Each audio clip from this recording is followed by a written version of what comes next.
Before writing down the actual code of the resulting algorithm, let's discuss the following important implementation remark. Recall that in our code we are going to iterate through all subsets of our n nodes, right? And at this point it is important to discuss how we are going to do this, right? So once again, our goal is to iterate through all possible subsets. So first of all, the number of such subsets is actually 2 to the n. Recall that when we have a set of size n, it can be actually specified just by by n zeros and ones, right? So we can write down like an array, just a sequence like this. And if we have n elements, say, let's start them with 0, 1, 0, 0, 1, 2, and so on, and minus 1. So any subset can be specified just with a 0, 1 array. So for example, an array like this contains elements 1, 2, and so on, probably n minus 1, but does not contain the element 0 because the corresponding cell here is equal to 0. Right? So just each cell actually indicates whether the corresponding element appears in our set or not.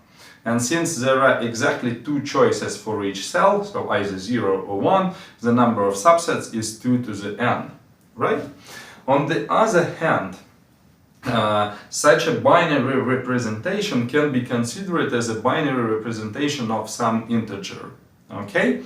So there is actually a one-to-one correspondence between all subsets of the set of size n, of the set consisting of element 0, 1, 2, and so on, and minus 1, and all binary representations of numbers from 0 to 2 to the n minus 1. Namely, so to get this correspondence, we can do the following. So to get from number k the corresponding set, we write down the number k in binary. So we write it down something like this. It is 0, 1, 0, 1, 1, 0, 1. So recall that this is the least significant bit and this is the most significant bit. And then we treat this sequence of zeros and ones as like this zeros and ones as indicators of whether the corresponding element is present in our set or not. So for example, this corresponds, recall that this is the least significant bit and its index is 0. The index of this element is 1, the index of this element is 2, and so on. So what is written here is a set that contains elements 0, 2, 3, 4, and 6, but does not contain elements 5 and 1, right? Let me also illustrate this on an example. So assume that n is equal to 3, okay? So we are considering all subsets of the set consisting of 3 elements, 0, 1, and 2, okay? Then if we write down the value 0 in binary, we get 0, 0, 0. Okay, so assume that we always consider like sequences of zeros and ones of length exactly 3, okay, of length n. So we don't have just 1 0, we have n zeros. So we always append leading zeros so that the length is equal to 3. Then this corresponds just to the empty set, right? Just because there are only zeros here. Then if we consider 1, this is in binary, it is 0, 0, 1, right? And this corresponds to the set consisting of a single element 0, okay? Once again, recall that when we write down these bits, so this bit corresponds to the position 0, this bit corresponds to the position 1, and this bit corresponds to position 2. So we number bit positions from right to left, right? So this is the least significant bit, this is the most significant bit, okay?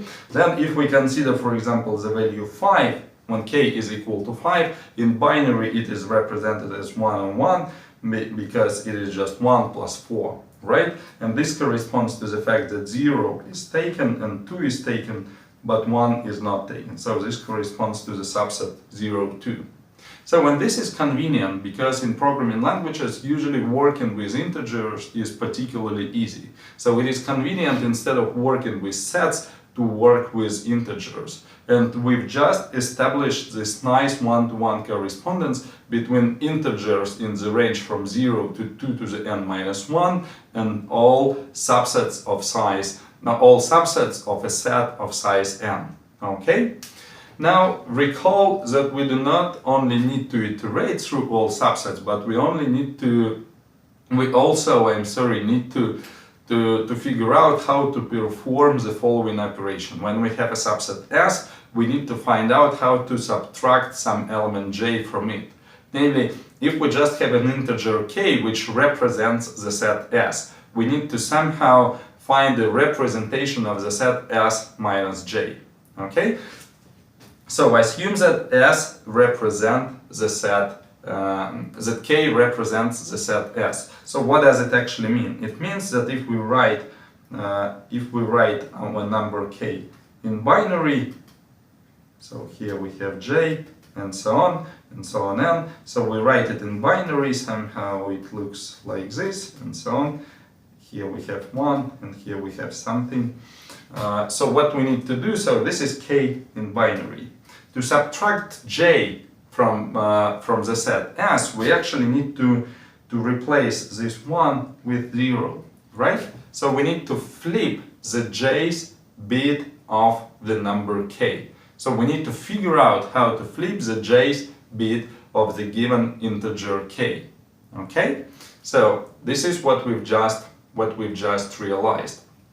Okay, but when we have a number, if we have a number in binary, something like this, so it has 1 in J's position,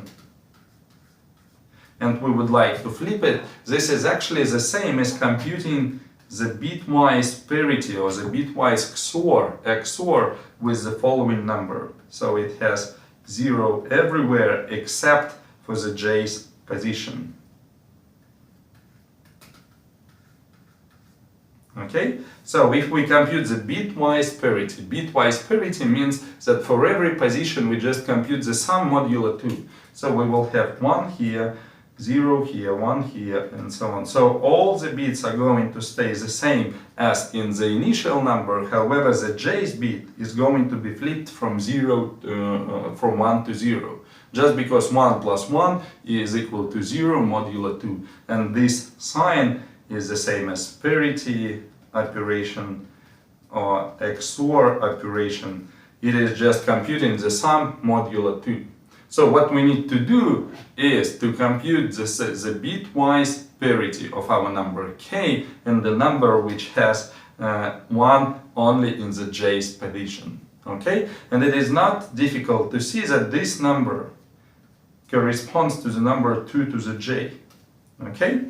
Well, indeed, this 1 in J's position means that the decimal number corresponding to this binary number here is just the sum of 2J, is just equal to 2 to the J, right? Okay, now let's write this down. So in order to flip the J's bit, we need to compute the bitwise XOR of K and 2 to the J.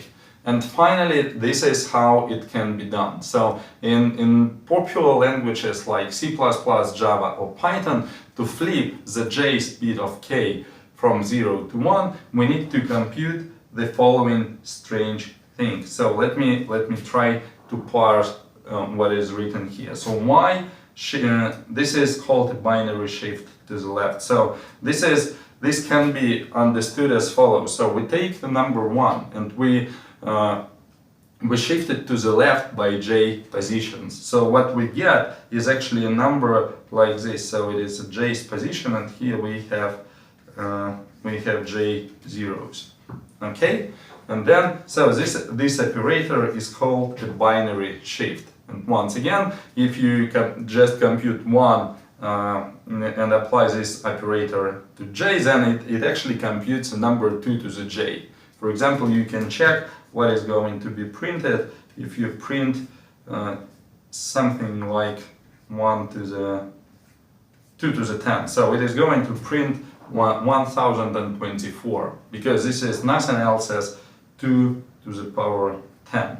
Okay? And then finally, this sign computes the bitwise parity. So this operation k and then bitwise XOR with 1 shifted to j positions to the left corresponds exactly to the decimal representation of a set S where the element j is removed.